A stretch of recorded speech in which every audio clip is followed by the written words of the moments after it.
Topik kita adalah berkaitan dengan ayat-ayat yang muhkamat dan ayat-ayat mutasyabihat di dalam Al-Quran.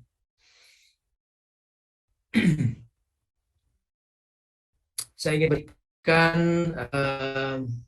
sekilas tentang Al-Quran karena kaitan dengan ayat-ayat Al-Quran yang akan kita bahas. Al-Quran adalah firman Allah yang diturunkan kepada Nabi Muhammad SAW sebagai mukjizat dari sisi lafaz dan maknanya. Ini dasar kita dalam mengkaji ayat-ayat muhkamat dan mutasyabihat. Membaca Al-Quran akan menjadi ibadah bagi kita dan akan diberi pahala di sisi Allah Subhanahu wa taala.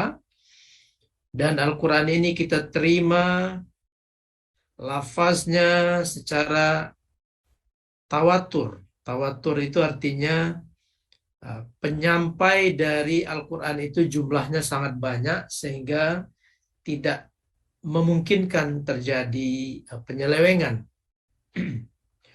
Mulai dari surat Al-Fatihah sampai akhir surat An-Nas. Ini ditinjau dari susunan Al-Quran yang sudah dibukukan. Surat yang pertama adalah Al-Fatihah dan surat terakhir adalah An-Nas. Sebagaimana Al-Quran yang sudah dibukukan. Nah, di bawah itu tulisan Arab gundul. Saya sertakan juga supaya sekali-kali kita melihat juga ini. Yang di kitab kuning itu kira-kira begini tulisannya.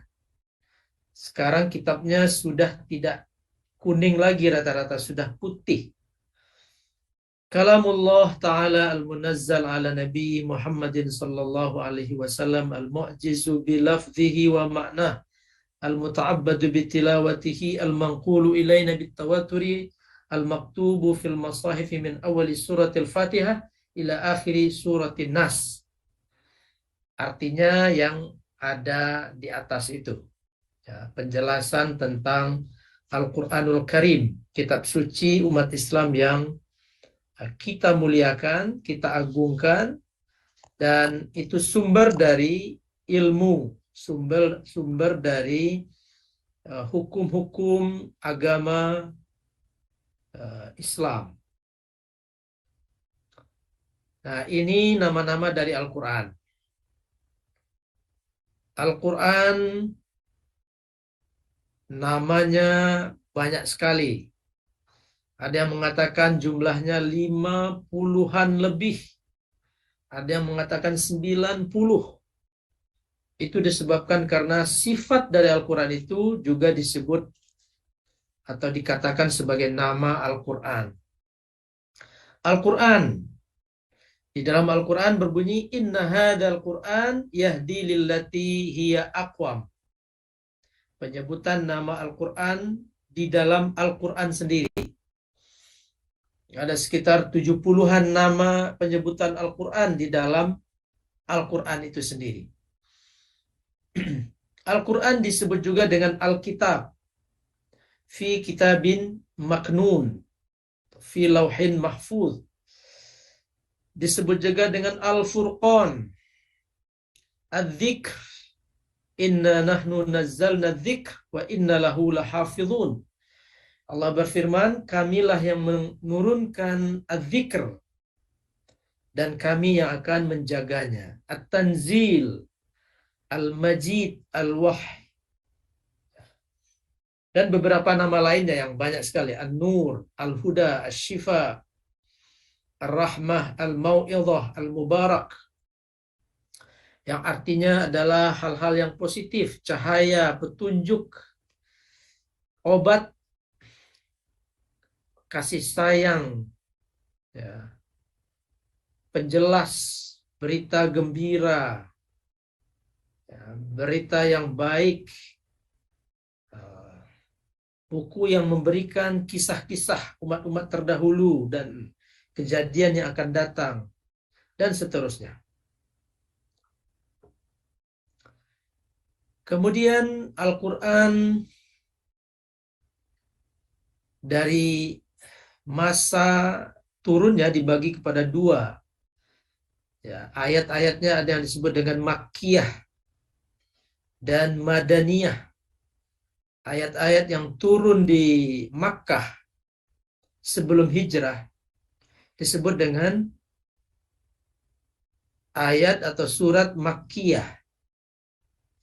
Ada juga ayat yang turun di Makkah setelah hijrah. Nah, itu tidak disebut dengan Makkiyah, tapi disebut dengan Madaniyah.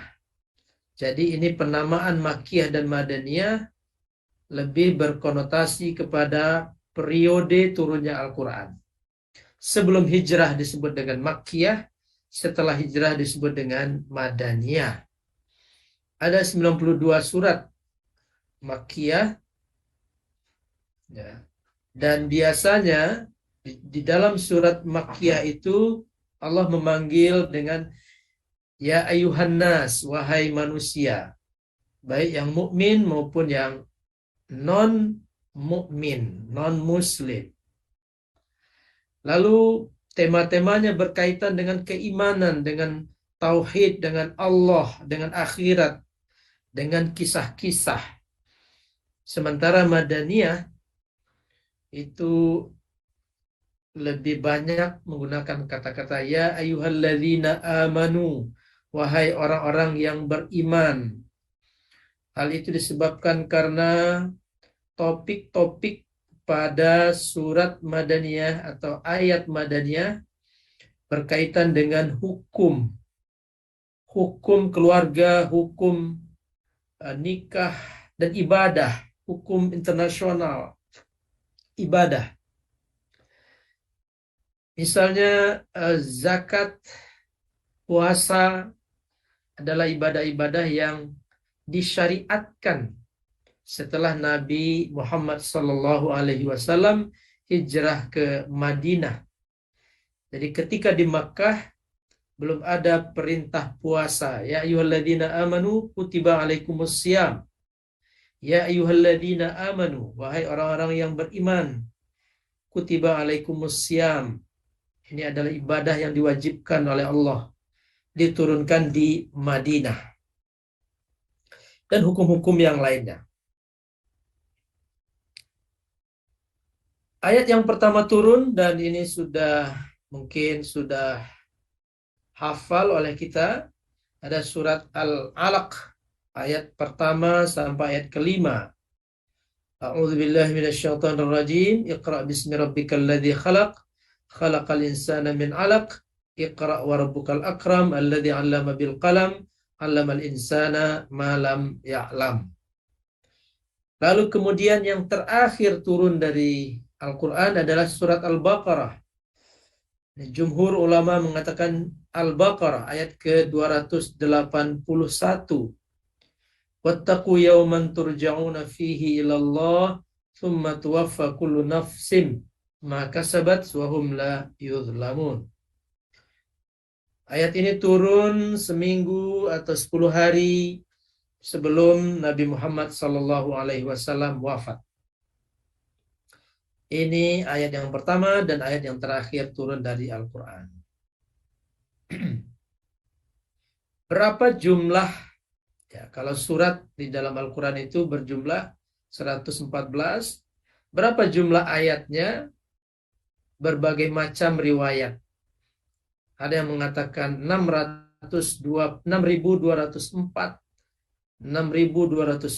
6.214, 6.217, 6.226, 6.232, 6.236. Dengan riwayat yang banyak sekali. Dari sekian riwayat ini, yang terpenting kita yakini adalah bahwa tidak ada penambahan dan pengurangan dari Al-Quran. Angka-angka ini adalah proses penghitungan dari ayat-ayat yang ada di dalam Al-Quran. Umpamanya ada yang menyertakan Bismillahirrahmanirrahim sebagai ayat. ada yang tidak menyertakannya, ada yang satu ayat kemudian dipahami sebagai dua ayat. Ini hal-hal yang menyebabkan jumlah ayat Al-Quran ini berbeda dari satu riwayat ke riwayat yang lain. Bapak Ibu dan hadirin sekalian, ini topik kita muhkamat dan mutasyabihat. Dan juga di dalamnya ada mubham, mubhamat. Apa itu ayat muhkamat? Apa itu ayat mutasyabihat? Allah berfirman di dalam Al-Quran, Alif Lam Ra, kitabun uhkimat ayatuhu thumma fussilat min ladun hakimin khabir. Di surat Hud ayat ke-1. Artinya Alif Lam Ra, inilah kitab yang ayat-ayatnya disusun dengan rapi. Ya. Uhkimat artinya disusun dengan rapi. Kemudian dijelaskan secara terperinci. Yang diturunkan dari sisi Allah yang maha bijaksana dan maha teliti. Ayat ini ya, menggunakan kata uhkimat, sesuatu yang tersusun dengan rapi. Dan ayat ini menjelaskan bahwa seluruh ayat Al-Quran itu disusun dengan rapi, uhkimat. Ya. Kemudian ayat yang kedua, Allahu nazzala ahsanal hadithi kitabam mutasyabiham mathali.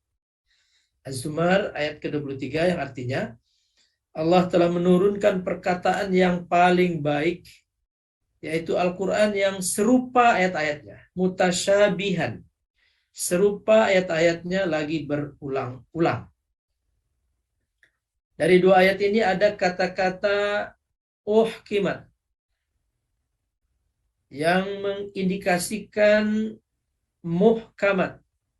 Ya. Ada ayat muhkamat atau seluruh Al-Quran itu muhkamat, disusun dengan rapi.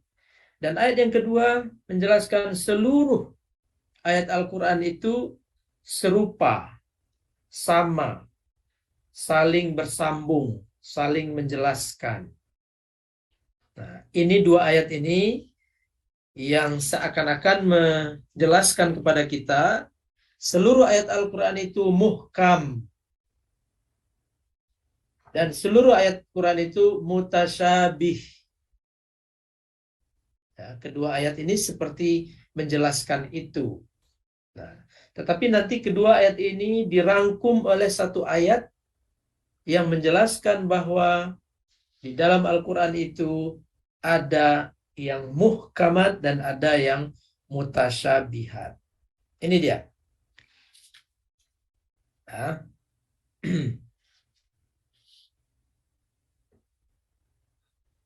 Huwa alladhi anzala 'alaikal kitaba minhu ayatun muhkamatun hunna ummul kitab wa ukharu mutasyabihat. Fa ammal ladzina fi qulubihim zayghun fayattabi'una ma tashabaha minhu ibtigha'al fitnah wa ibtigha'a ta'wilih wa ma ya'lamu ta'wilahu illa Allah warrasikhuna fil 'ilmi yaquluna amanna bih kullu min 'indi rabbina wa ma yadhakkaru illa ulul albab. Ali Imran ayat ke-7. Dialah Allah yang menurunkan Al-Quran kepada Muhammad. Di antaranya ada ayat-ayat yang muhkamat. Nah, di sini mulai disebutkan ada yang muhkamat. Apa itu muhkamat? Itulah pokok-pokok kitab Al-Quran dan yang lain mutasyabihat. Adapun orang-orang yang dalam hatinya condong kepada kesesatan, mereka mengikuti yang mutasyabihat untuk mencari-cari fitnah. Jadi condong kepada mutasyabihat untuk mencari-cari fitnah. Dan untuk mencari-cari takwilnya. Padahal tidak ada yang mengetahui takwilnya kecuali Allah Subhanahu wa taala, dan orang-orang yang ilmunya mendalam, ar-rasikhuna fil ilmi, berkata, kami beriman kepada Al-Quran, semuanya dari sisi Tuhan kami, tidak ada yang dapat mengambil pelajaran kecuali orang-orang yang berakal. Di dalam ayat ini Allah menggabungkan antara muhkamat dan mutasyabihat. Ada yang muhkamat, dan yang muhkamat itu adalah inti daripada Al-Quran, dan ada mutasyabihat, dan tidak ada yang mengetahui takwilnya kecuali Allah. Nah, di sini para ulama sudah mulai berbeda pemahaman tentang siapakah yang mengetahui takwil dari Al-Quran ini, dari yang mutasyabih ini. Ya. Apakah hanya Allah atau juga orang yang ar-rasikhuna fil ilm, orang-orang yang dalam ilmunya. Wawnya itu apakah waw untuk menyambung antara Allah dan ahli ilmu, atau waw itu adalah waw dimulainya satu pemahaman baru, ya, dan ahli ilmu, seperti yang nampak dalam terjemahan Al-Quran ini. Dalam terjemahan ini berarti wawnya itu adalah waw permulaan satu kalimat, ya, warrasikhuna fil ilm. Nanti kita diskusikan. Ayat Al-Quran sebagian muhkamat, sebagai induk Al-Quran, dan sebagian mutasyabihat. Orang yang hatinya menyeleweng, zair, cenderung melakukan takwil ayat-ayat mutasyabihat semata-mata dorongan nafsu. Nah, tadi sudah kita singgung perbedaan pendapat ulama.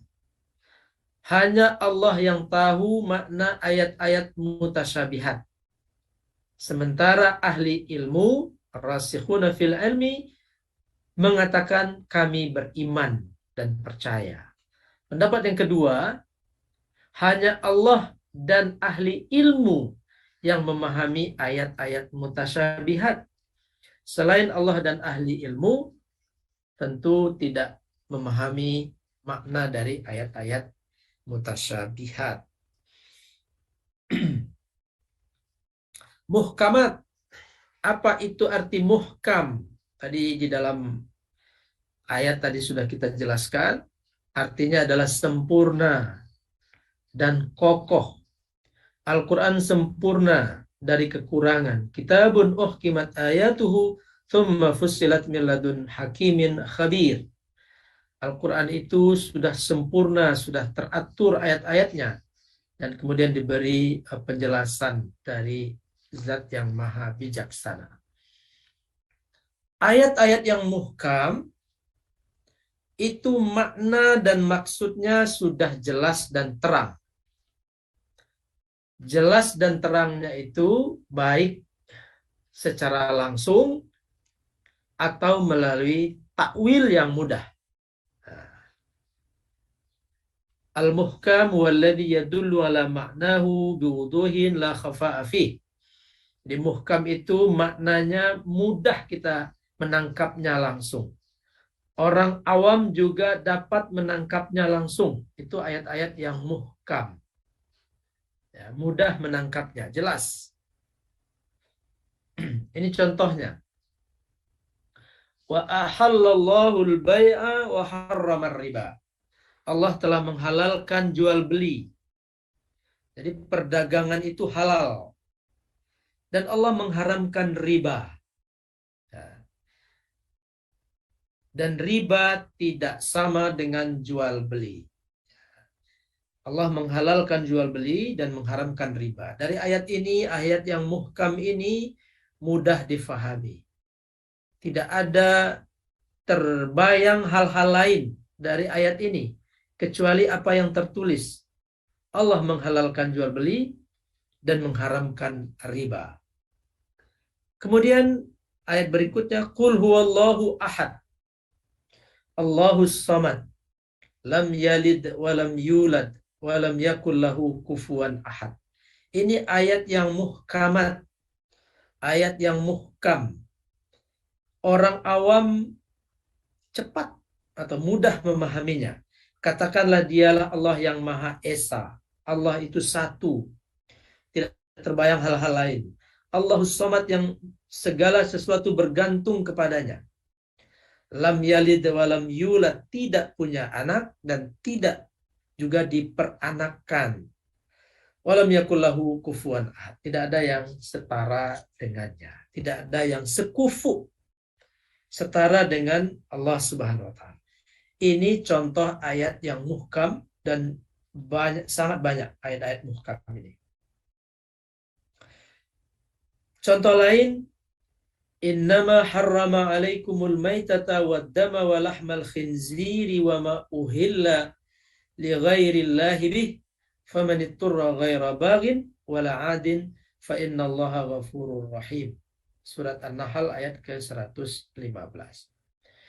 Sesungguhnya Allah mengharamkan atasmu bangkai, darah, daging babi, dan hewan yang disembelih dengan menyebut nama selain Allah atau tidak menyebut nama Allah. Tetapi barang siapa yang terpaksa memakannya bukan karena menginginkannya dan tidak pula melampaui batas, maka sungguh Allah Maha Pengampun, Maha Penyayang. Ini hukum-hukum yang mudah difahami sebagaimana yang tertulis di dalam Al-Quran. Kita masuk ke mutasyabihat. Mutasyabih artinya serupa. Apa contohnya? Atau kalimat yang menggunakan kata-kata tasyabuh. Ya. Innal baqara tasyabaha alaina. Ini kisah Bani Israel yang diperintahkan oleh Nabi Musa untuk menyembelih sapi. Makanya ada surat Al-Baqarah, karena di situ ada kisah tentang sapi. Nabi Musa memerintahkan umatnya untuk menyembelih sapi. Nah, lalu salah satu ayat di dalam Al-Quran menyebutkan ungkapan dari Bani Israel itu, sesungguhnya sapi-sapi itu serupa dalam penglihatan kami. Sulit kami membedakan sapi-sapi itu. Maka tanyakanlah kepada Allah, sapi seperti apa? Karena sapi itu mirip-mirip semua. Lalu ayat berikutnya, wa qaulihim inna qatalnal masiha Isa bin Maryam Rasulullah wa ma qataluhu wa ma salabuhu walakin syubbiha lahu. Kita berhenti di kata syubbiha lahu. Berwarna merah itu. Ini ayat berkaitan dengan pembunuhan Isa Al-Masih. Dan mereka orang-orang Yahudi mengatakan, inna qatalnal masih, kita telah membunuh Al-Masih Isa ibnu Maryam, Rasulullah. Mereka mengatakan telah membunuh Isa Al-Masih, tapi Al-Quran membantah, wa ma qataluhu, mereka tidak membunuhnya, wa ma salabuhu, mereka tidak menyalib Isa Al-Masih tersebut, walakin syubbiha lahum, tetapi ada orang lain yang diserupakan dalam pandangan mereka, diserupakan dengan Isa dalam pandangan mereka. Jadi kita berhenti pada kata tasyabuh dan syubbiha yang menjelaskan makna serupa. Jadi mutasyabih itu artinya ayat-ayat yang serupa. Karena serupanya susah untuk membedakannya. Serupa, ini maknanya yang ini atau yang itu. Karena yang serupa itu mengandung banyak makna. Makna pertama atau makna kedua atau makna ketiga. Nah, itu ayat-ayat mutasyabihat. Ayat-ayat yang serupa mengandung banyak kemungkinan, banyak makna, maka di situ kita kesulitan untuk menentukan makna yang mana yang ingin disampaikan di dalam Al-Quran ini. Ini contoh dari ayat mutasyabihat. Ya ayyuhalladzina amanu inna min azwajikum wa auladikum aduwwan lakum fahdharuhum wa in ta'fu wa tasfahu wa tawfiru fa innallaha ghafurur rahim. At-Taghabun ayat 14. Ini menjelaskan bahwa istri-istri kamu dan anak-anak kamu ada yang menjadi musuh bagimu. Maka berhati-hatilah kamu terhadap mereka. Kita berhenti di situ. Bahwa ayat ini mengatakan istri-istri kamu dan anak-anak kamu adalah musuh bagimu. Apakah ayat ini difahami secara zahir yang tertulis? Jika kita fahami sebagai apa yang tertulis, maka tentu kita akan keliru. Ya, kita akan menuduh anak-anak kita, istri-istri kita sebagai musuh bagi kita. Dan kita diminta untuk berhati-hati terhadap mereka. Kalau kita berpegang kepada zahir dari ayat ini. Begitu juga ya ayuhan nabi harridil mu'minina 'alal qital. Iyyakum minkum 'ishruna sabirun yaghlibu mi'ataini wa iyyakum minkum mi'atun yaghlibu alfan minal ladzina kafaru bi annahum qaumun la yafqahun. Wahai Nabi Muhammad, kobarkanlah semangat para mukminin untuk berperang. Ini ayat ini membangkitkan semangat kita untuk senantiasa siap berperang. Nah, apakah ini juga difahami sebagaimana zahirnya? Jika dua ayat ini dipahami sebagaimana zahirnya, maka yang terjadi adalah tentu kekacauan dalam kehidupan umat Islam atau umat manusia secara keseluruhan. Ya, orang Islam curiga dengan istri-istrinya, curiga dengan anak-anaknya. Orang Islam senantiasa berpikir bagaimana untuk menyiapkan diri berperang secara fisik dan melupakan hal-hal lain yang mesti dilakukan. Maka ayat-ayat mutasyabihat ini harus dicarikan maknanya, harus dicarikan takwilnya, sehingga tidak terjerumus kepada pemahaman yang keliru kepada Al-Quran kita.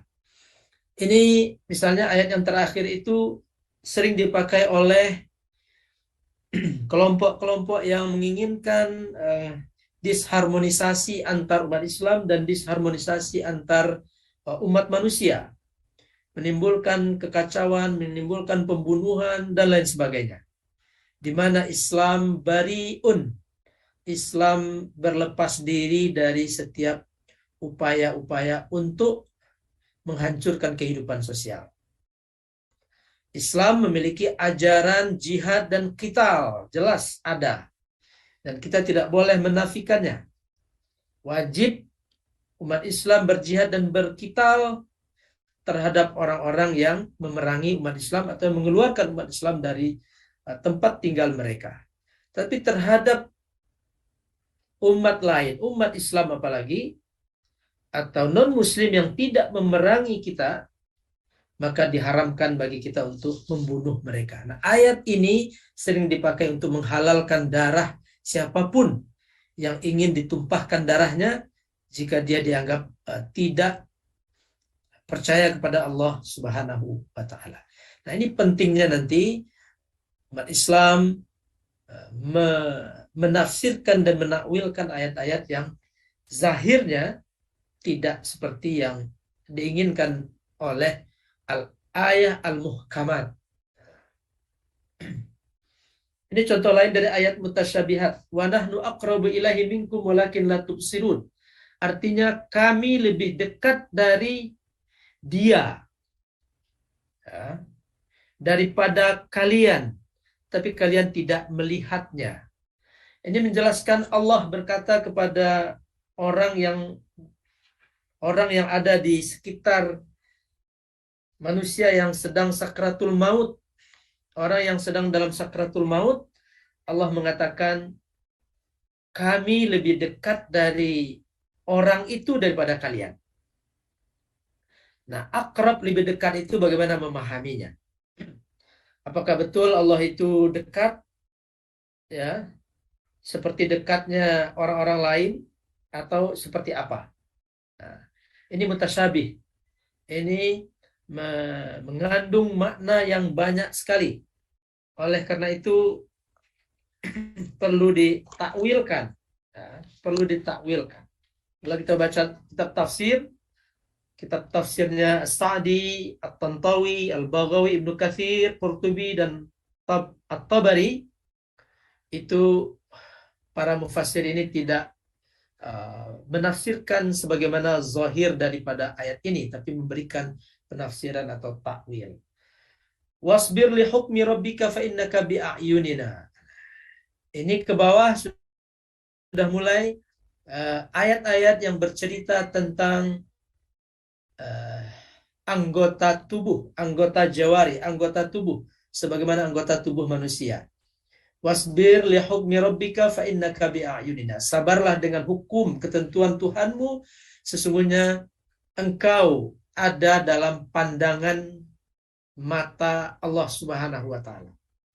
Ar-Rahmanu 'alal 'arsy istawa. Allah berada di atas arasy. Lalu ayat berikutnya, wa huwal ladzi fis sama ilahun wa fil ardi ilahun. Wa huwallahu fis samawati wa fil ard. Ini Allah berada di langit dan di bumi. Ini sudah mulai masuk kepada ayat-ayat sifat, ayat-ayat sifat fi'li, ya, dari Allah Subhanahu wa taala. Wa jaa rabbuka wal malaku saffan saffa. Allah dan malaikat datang bersaf-saf. Ya, Allah dan malaikat datang bersaf-saf. Bagaimana memahami ayat ini? Seperti zahirnya kah? Atau seperti apa? Ini ayat mutasyabih. Qul hal yanzuruna illa ayyatiyahumullahu fi dhulalin minal ghamami wal malaikah. Allah datang di bawah apa namanya? Di bawah awan, di bawah perlindungan awan. Apakah Allah datang di bawah perlindungan awan? Nah, ini adalah ayat-ayat mutasyabihat yang serupa lafaznya dengan apa yang difahami oleh manusia, tetapi maknanya banyak sekali. Peluang maknanya itu banyak sekali. Dan yang tahu hakikat dari makna mutasyabihat ini adalah Allah Subhanahu wa ta'ala. Ahlul ilmi mencoba untuk membuat ini tidak menggantung dan tidak mendatangkan keraguan, karena bagaimanapun Al-Quran itu adalah hudan linnas, dzalikal kitabu hudan linnas, ya, petunjuk bagi manusia, tibyanun likulli syai'in, penjelasan dari segala sesuatu. Tentu para ulama, ya, menjelaskan bahwa Al-Quran itu adalah sebagai petunjuk dan penjelas dari urusan-urusan manusia. Oleh karena itu dia harus bisa difahami, dan untuk bisa difahami itu tentu ada upaya yang luar biasa daripada ulama-ulama kita. Ini juga ayat yang mutasyabihat. Ini mutasyabihatnya tidak hanya dari sisi maknanya, tapi dari sisi bacaannya. Ya, misalnya, ya'tuka bikulli saharin alim. Ada di ayat lain, ya'tuka bikulli sahirin alim. Jadi di ayat pertama Allah menggunakan sahar. Ya, sahar itu jamak, ya, dari ahli sihir. Kalau ayat yang kedua, bikulli sahirin, ismul fa'il, sahir, ahli sihir. Jadi dua-duanya ahli sihir. Tetapi di dalam Al-Quran, di beberapa ayat surat yang berbeda, ayat yang berbeda, Allah menggunakan kata yang berbeda. Nah, ini termasuk ayat yang mutasyabihat. Wa najjaynal ladzina amanu wa kanu yattaqun. Allah menggunakan kalimat najjayna. Lalu di ayat lain wa anjaynal ladzina amanu wa kanu yattaqun. Ada wa najjayna, ada wa anjayna. Ini tentu mutasyabih bagi orang awam, ini mutasyabih. Apa bedanya ini? Najjayna, najja dengan wa anja. Nah, sekilas bahwa najjayna itu lebih kepada Allah menyelamatkan orang-orang mukmin dengan cara yang lebih lambat daripada anjaina. Ya. Jadi najja itu fungsinya untuk menjelaskan Allah menyelamatkan tidak secepat Allah menyelamatkan dalam ayat anjaina. Jadi anjaina itu lebih cepat prosesnya daripada najjaina. Nah, ini mutasyabihat. Ya, serupa tetapi kemudian maknanya berbeda. Walaqad arsalna Musa bi ayatina wa sultanin mubin. Lalu di ayat lain walaqad ataina Musal kitaba dan seterusnya. La jarama annahum fil akhirati humul khasirun. Nah, di sini menggunakan kata-kata khasirun, orang-orang yang merugi. Tapi di ayat lain la jarama annahum fil akhirati humul akhsarun. Hal ataka hadithu Musa. Lalu di sini ada penambahan wahal ataka hadithu Musa. Inna ja'alnahu Qur'anan Arabiyyan la'allakum taqilun. Inna anzalnahu. Jadi di ayat pertama Allah menggunakan kata ja'alnahu, menciptakannya. Di ayat berikutnya anzalnahu, menurunkannya. Ini bentuk lain dari at-tasyabuh, serupa, tetapi bagaimana memahaminya dan memaknainya.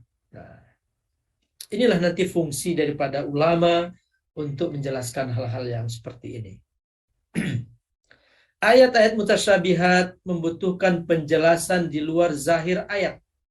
Jadi zahir ayat itu tidak bisa diambil begitu saja, sebagaimana ayat muhkamat tadi, yang zahirnya bisa diambil apa adanya. Tetapi mutasyabih tidak bisa diambil zahirnya, karena bercampurnya makna-makna yang bisa difahami dari zahir ayat tersebut. Ada sebagian ayat yang bisa diambil zahirnya, dan ada sebagian ayat yang harus dicari makna-maknanya. Nah, tentu dengan melihat ayat lain, melihat penjelasan lain dari hadis, melihat bagaimana orang-orang Arab menggunakan istilah tertentu, penggunaan istilah, dan lain sebagainya.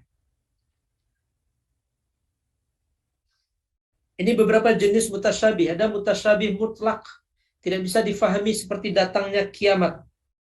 Ya, mutasyabih mutlak itu tidak bisa difahami seperti datangnya hari kiamat, tanda-tanda kiamat, datangnya Dajjal, itu tidak bisa difahami. Ada juga yang mengatakan huruf-huruf yang ada di awal surat, alif lam mim, alif lam ra, yasin, sad, qaf, ha, ya, ain, sad, kaf, ha, ya, ain, sad, dan seterusnya. Lalu yang kedua, berpeluang difahami karena berkaitan dengan lafaz bahasa dan hukum. Nah, ini yang kedua, ini baru ada perannya ulama-ulama, ya, bahwa ayat-ayat mutasyabihat itu bisa difahami karena berkaitan dengan bahasa. Di dalam bahasa Arab itu ada majaz, ada kinayah, ada perumpamaan-perumpamaan. Antakal asadi fi syaja'ah misalnya. Kamu bagaikan singa dalam berani, dalam sikap berani. Nah, tentu orang itu bukan singa, tetapi singa dari sisi keberaniannya. Ada banyak hal, ada ayat-ayat tentang, nanti kita bahas di pertemuan berikutnya tentang yadullah fawqa aydihim dan seterusnya. Apakah itu makna zahirnya diambil? Ya, tangan Allah, wajah Allah, Allah turun, Allah nampak pahanya, nampak betisnya dan lain sebagainya. Nah, itu berpeluang masuk kategori berpeluang difahami. Yang ketiga, tidak bisa dipahami oleh orang umum, tapi bisa dipahami oleh ulama yang di dalamnya ilmu, yang dalam ilmunya. Ya. Nabi pernah berdoa untuk Abdullah ibnu Abbas. Ya Allah, ya, Allahumma faqihu fid din wa'allimhu at-ta'wil. Allah berdoa untuk Abdullah ibnu Abbas. Ya Allah, berilah ia pemahaman agama yang dalam. Faqihu fid din, dan ajarkanlah kepadanya takwil. Wa'allimhu at-ta'wil.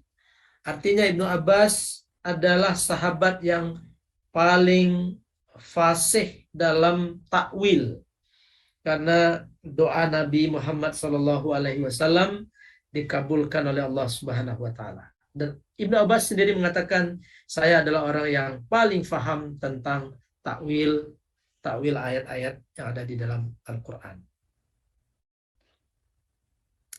Bapak Ibu sekalian, di antara muhkam dan mutasyabi itu ada yang mubham. Ya, mubham itu sesuatu yang rumit maknanya. Zahirnya dapat dipahami, tetapi akal tidak dapat memastikan maksud yang sebenarnya. Apa yang tidak mungkin difahami kecuali dengan adanya penjelasan secara langsung maupun isyarat. Jadi, kalau mutasyabih tadi itu hanya Allah yang tahu, manusia mencoba mendekati itu. Tapi kalau mubham itu tidak bisa diketahui, tetapi perlu penjelasan-penjelasan lain untuk memperjelas makna yang mubham itu. Ya. Ayat-ayat yang mubham itu ayat yang rumit maknanya. Nah, maka ini sebagian ulama memasukkan yang mubham ini kepada mutasyabihat. Ya, memasukkan mubham ini kepada mutasyabihat. Tetapi sebagian ulama lain mengkategorikannya berbeda. Mubham itu tersendiri, mutasyabihat itu tersendiri lagi. Ya. Said Ramadan Buti itu lebih cenderung kepada mubham itu tersendiri. Nah, ini ayat-ayat yang masuk kategori mubham. Uskun anta wa zaujukal jannah. Allah berfirman kepada Adam, tetaplah di surga dan beserta pendampingmu. Siapa pendamping itu? Tidak bisa kita mengetahui siapa pendamping itu. Tetapi nanti dijelaskan dalam hadis, dijelaskan oleh di tempat-tempat lain, dan itu sudah menjadi sesuatu yang dikenal bahwa istri pasangan dari Adam itu bernama Hawa. Ya. Tapi ini mubham, pada awalnya adalah mubham. Nah, tidak bisa difahami. Kalau orang awam, bisa saja orang awam ragu, siapa istri Nabi Adam? Apakah ada istri yang lain selain Hawa dan lain sebagainya? Kemudian juga am turidun antas alu rasulakum kama su'ila Musa min qabl. Ini juga tidak jelas siapa yang bertanya. Ya. Nah, ini untuk menjaga kualitas balaghahnya Al-Quran itu, ini bisa kita ketahui melalui riwayat-riwayat lain, bahwa yang dimaksud dalam orang yang bertanya ini adalah Rafi ibn Uraimalah dan Wahab bin Yazid. Lalu tidak banyak manfaat jika disebutkan au kalladzi marra ala qaryatin wa hiya khawiyatun ala urushiha dan lain sebagainya. Ini tidak banyak manfaatnya, ya. Kalau diketahui nama orang itu, apakah besar manfaatnya, atau kalau tidak diketahui apa mudaratnya. Nah, tetapi ini masuk kategori mubaham. Ini menjelaskan sesuatu secara umum. Ya. Wa may yakhruj min baitihi muhajiran ila Allah wa rasulih. Ini juga tidak jelas siapa yang keluar dari rumahnya dan hijrah lalu meninggal dalam perjalanan. Lalu wala ya'tali ulul fadli minkum wasah. Ini kisah Abu Bakar. Juga tidak diketahui siapa yang berniat tidak memberikan nafkah kepada orang-orang yang sebelum ini diberi nafkah. Orang-orang miskin yang diberi nafkah oleh Abu Bakar, tiba-tiba Abu Bakar menahannya, tidak memberinya nafkah lagi.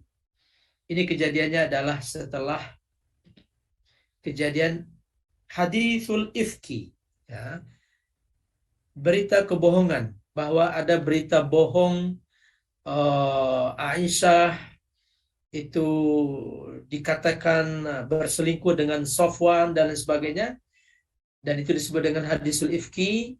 Lalu turun ayat yang membebaskan Aisyah dari fitnah-fitnah itu. Nah, Abu Bakar tahu bahwa ada orang-orang yang justru dia beri nafkah menyebarkan berita bohong itu, dan seterusnya. Apa hikmah adanya ayat mutasyabihat dan mubhamat itu? Pertama, mutasyabihat itu dalam bidang akidah, sam'iyat, ya, bidang sam'iyat. Dan sam'iyat itu diterima sebagaimana adanya, tetapi tidak menjerumuskan seseorang ke dalam kesalahan-kesalahan yang lain. Kedua, ujian bagi keimanan. Apakah dengan ayat-ayat seperti ini kita menjadi orang yang zair, orang yang cenderung untuk mencari-cari fitnah, untuk mencari-cari sesuatu yang tidak diridhoi oleh Allah Subhanahu wa taala. Ujian. Apakah kita beriman atau menolak atau meragukan? Ternyata Al-Quran ini tidak valid. Ternyata Al-Quran ini saling bertentangan. Ternyata Al-Quran ini tidak jelas, tidak detail, dan lain sebagainya. Nah, adanya ayat mutasyabihat ini ujian bagi keimanan kita. Apakah orang mukmin ini menerimanya? Kullun amanna kullun min indi rabbina. Lalu yang ketiga juga menjelaskan mukjizat Al-Quran. Al-Quran berbahasa Arab. Al-Quran menantang siapapun yang ahli dalam berbahasa Arab untuk mendatangkan semisal Al-Quran. Baik Al-Quran secara utuh 30 juz atau Al-Quran seperti satu surat saja, seperti surat Al-Baqarah atau surat Al-Fatihah atau surat Al-Ikhlas, atau datangkanlah satu ayat saja. Jadi ini menantang, ya, dan menjelaskan mukjizat dari Al-Quran. Karena Al-Quran berbahasa Arab, bahasa yang oleh orang Arab setiap hari mereka bergaul dengan itu. Untuk menjelaskan kekayaan bahasa Arab, ada majaz, ada kinayah, ada sesuatu yang mirip tetapi tidak serupa, ya.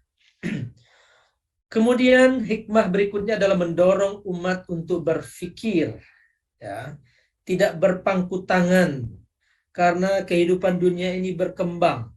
Ya, tadi disebutkan ada al-asalah, ada al-mu'asarah, ada yang original, ada yang berkembang. Kehidupan sosial kita berkembang, maka tafsir, takwil dan lain sebagainya harus dilakukan untuk menghadapi perkembangan dan untuk menghadapi umat manusia yang semakin memiliki kecerdasan tersendiri. Kemudian juga ayat-ayat mutasyabih ini menjadi cara untuk mendapatkan kemuliaan dan derajat serta pahala bagi ulama. Ulama yang berusaha keras berfikir untuk menemukan makna-makna dari ayat-ayat Al-Quran ini. Dan ini yang tidak dilakukan oleh orang awam. Nah, inilah yang kemudian mengangkat derajat ulama. Yarfa'illahu alladhina amanu minkum walladhina utul ilma darajat. Keutamaan ulama. Dan menjadi stimulus bagi orang-orang untuk berusaha mencari makna dari ayat-ayat mutasyabihat dan ayat yang mubhamat, ya. Dan ini membutuhkan perjuangan yang luar biasa. Mengajarkan hubungan muhkamat dengan mutasyabihat. Kalau tidak dicari makna, takwil, tafsir dari mutasyabihat ini, maka terjadilah pembelahan dari Al-Quran itu. Ada muhkamat yang orang sudah tenang, sudah nyaman saja dengan muhkamat, dan mengabaikan mutasyabihat, lalu hanya mengatakan Allahu a'lam. Padahal Al-Quran ini sebagai hudan wa tibyanan lil muttaqin, petunjuk dan penjelas dan pembeda. Maka dengan mengetahui ayat-ayat mutasyabihat, mubhamat ini, maknanya itu akan dapat ditemukan hubungan antara yang muhkamat dengan yang mutasyabihat. Kemudian juga mendorong kita untuk memperhatikan ilmu-ilmu utama dan ilmu alat dalam memahami mutasyabihat, seperti ilmu usul fikih, ilmu akidah, ilmu balaghah, ilmu lughah, ilmu bahasa, ilmu nahwu, dan ilmu-ilmu alat lainnya. Ya. Sehingga ilmu ini berkembang sebagai media memahami ayat-ayat mutasyabih. Ya, ayat mutasyabih itu tidak mungkin, jumlahnya banyak sekali. Tidak mungkin dibiarkan begitu saja. Harus difahami untuk memahami ayat-ayat Al-Quran, ketersambungan ayat-ayat dengan ayat yang lainnya, untuk menjawab tantangan kontemporer, tantangan yang dihadapi oleh umat manusia. Ini saya nukil sedikit ungkapan dari Imam Zamakhsyari, pengarang kitab Tafsir Al-Kasyaf, ya, yang bertanda merah itu saja.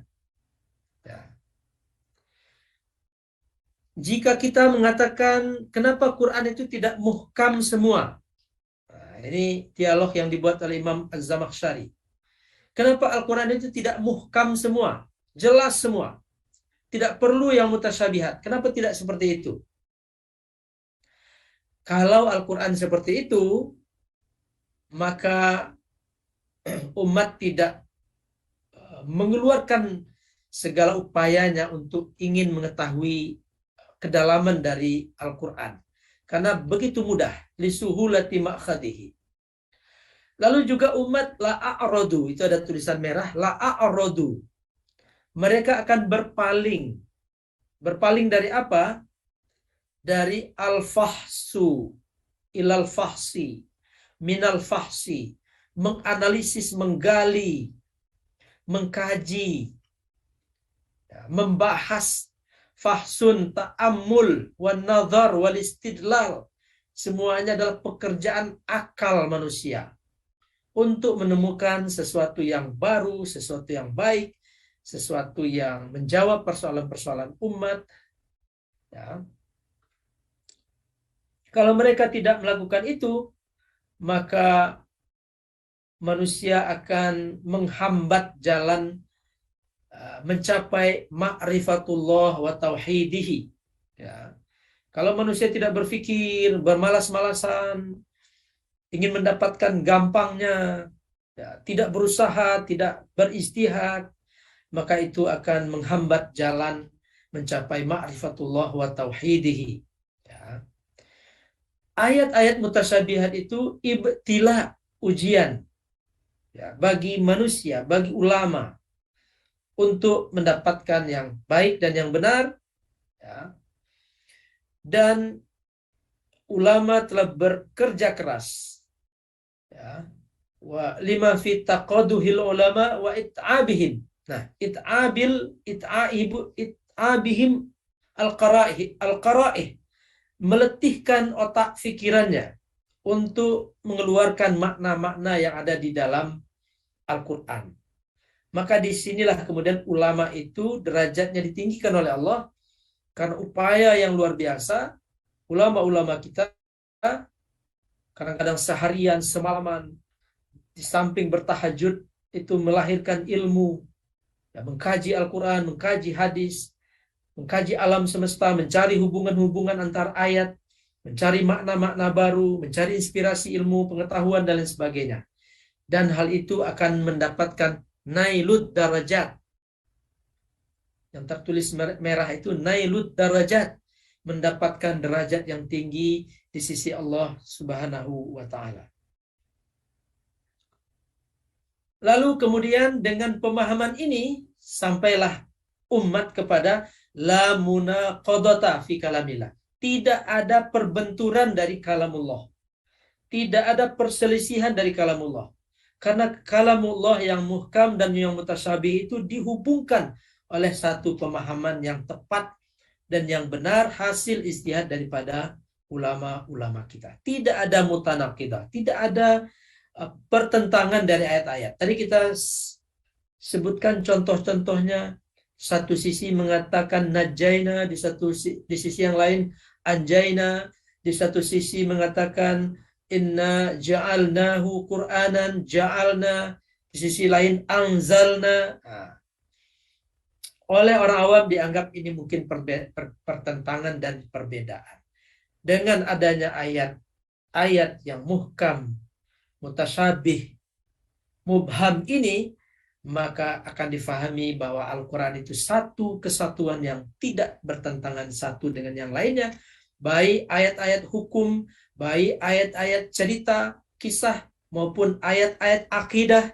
Ya, karena mutasyabihat itu lebih banyak pada persoalan-persoalan akidah, tidak saling berbenturan, tidak saling bersinggungan. Wa amma ma yuwaffiq bainahu, ini yang menghubungkan antara ayat-ayat yang ada di dalam Al-Quran tersebut. Wa tabayyana mutabaqah al-mutasyabih al-muhkam. Dengan mengkaji ini dengan baik, maka kita akan mendapatkan keindahan dari ayat-ayat muhkam dan ayat-ayat yang mutasyabih. Kalau kita sudah menemukan keindahan dari ayat-ayat ini, relasi antara ayat ini, maka akan mendatangkan toma'ninah. Yang tertulis merah itu toma'ninah. Akan mendatangkan ketenangan batin. Tidak ada keraguan-raguan. Tidak seperti orang yang zair tadi. Ya, mencari-cari fitnah. Mencari-cari kelemahan dalam Al-Quran. Tapi ini, dengan ilmu ini akan mendatangkan toma'ninah, ketenangan, ila mu'taqadihi wa quwwatin fi iqanihi, dan kekuatan dalam keyakinan kepada Allah Subhanahu wa taala. Bapak Ibu dan hadirin sekalian, demikianlah penjelasan kita tentang ayat-ayat muhkamat, ayat-ayat mutasyabihat, dan kemudian diselingi dengan ayat yang mubhamat. Nah, inilah isi Al-Quran, dan tentu kita semua berupaya untuk memahaminya dan tidak membentur-benturkan satu ayat dengan yang lainnya. Mudah-mudahan dengan penjelasan ini ada yang bisa kita ambil manfaatnya, dan topik berikutnya kita akan membahas tentang bagaimana ayat-ayat mutasyabihat itu memahaminya. Apakah dengan tafwid, menyerahkannya kepada Allah, atau takwil, ya, mentakwilkannya, atau isbat, menetapkannya seperti yang ada tertera di dalam Al-Quran. Itu insya Allah pada minggu berikutnya, jika masih diberi waktu dan kesempatan oleh Pak Sahran.